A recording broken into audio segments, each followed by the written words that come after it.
Hello, Elestrals community. I come before you today, humbled and humiliated, to ask one thing. I want you to kill that combo spider list that everyone keeps trying. It's not very good.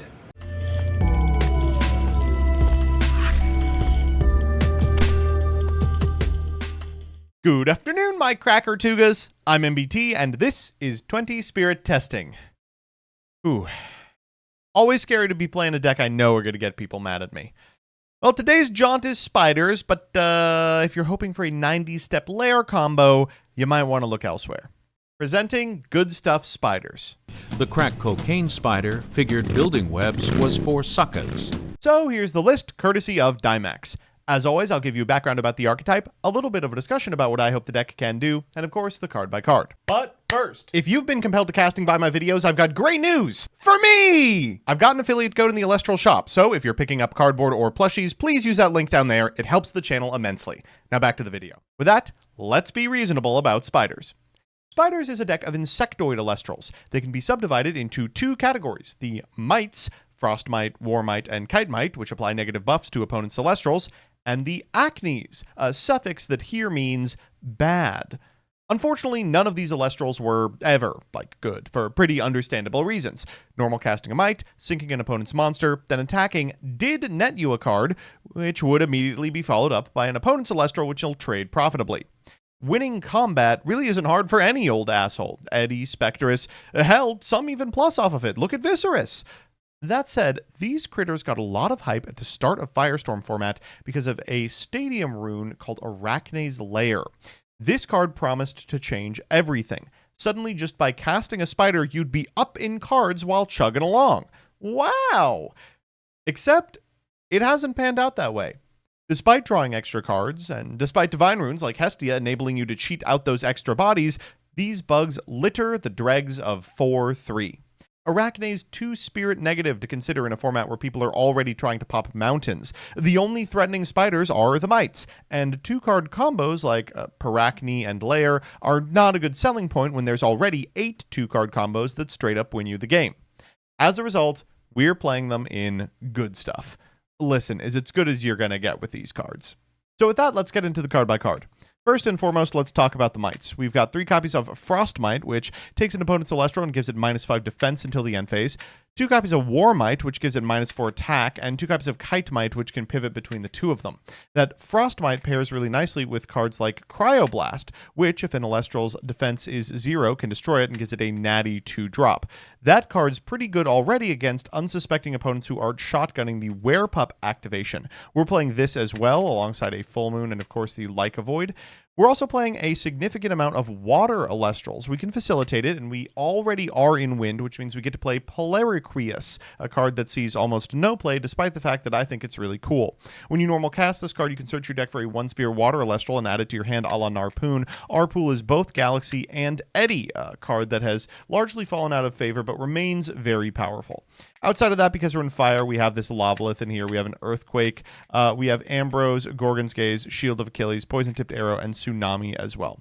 So with that, let's check out a game. Our opponent's taken a mulligan in our match, and our grip looks absolutely phenomenal. That Werepup for our turn 1 uninterrupted play. We're going to crank this up to 1-5. Clash isn't normally this fast, but I just got to give a quick shout out. It looks so good now, like it is approaching final form, and despite the fact that the menus are popping up at lightning speed, I promise you, at 1x, it looks and feels a lot less clunky. We're going to go ahead and set this copy of Full Moon. We'll set a Gorgon's Gaze as well, and then we are going to hold the hell out of that toggle, because I do not want my opponent to cryoblast my ass.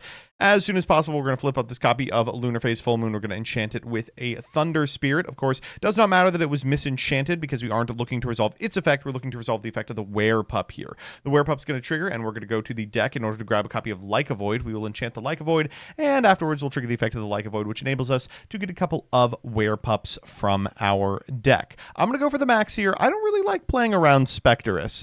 Maybe I'm just lulling people into a false sense of security, and when I see you in bracket, I will play around Spectrus, course. But here, because the margins on the deck feel a little tighter, we're playing a bunch of bad cards. I feel like we might as well go for broke.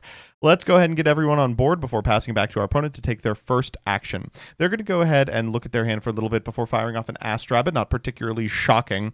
Ass Rabbit's job here is just to find a card that protects the Ass Rabbit. So frequently, that's going to be something which can trade for the Like a Void. I'm thinking, maybe like a Gorgon's Gaze, a Tsunami, or a Shield. In fact, it's hard to think of a back row that doesn't protect the Ass Rabbit here, and they've got 2 of them.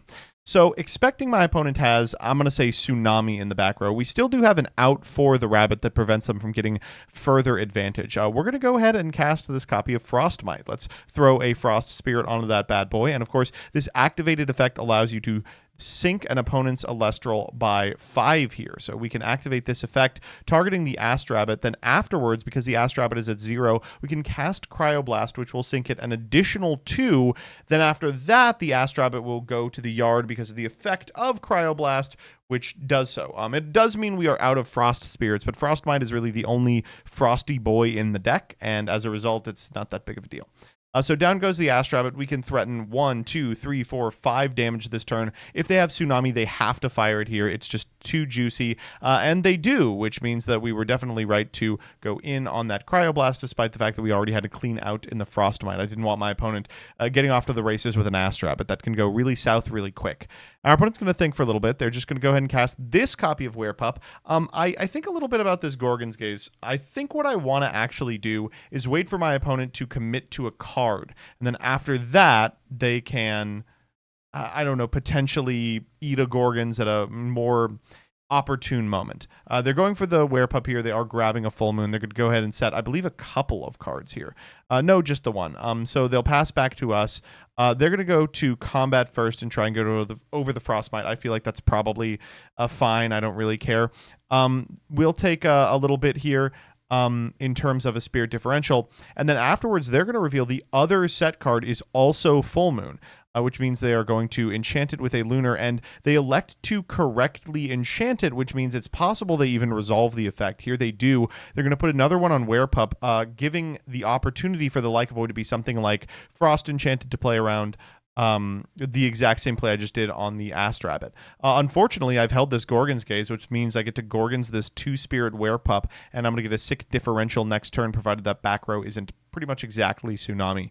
So we'll draw, and after getting another Spider, I feel like it's probably in my purview to go wide. Let's go for Kite Might here. We're going to go for the War Might, because the War Might means that each of our individual Werepups could trade for our opponent's Werepup, and the only thing that beats us at this position is probably a Tsunami. We are permitted to activate and resolve the effect of the Kite Might, so we are going to go ahead and send that to the yard, bring out the War Might, summon the War Might in attack, and use its effect to bring the Werepup down in terms of attack points.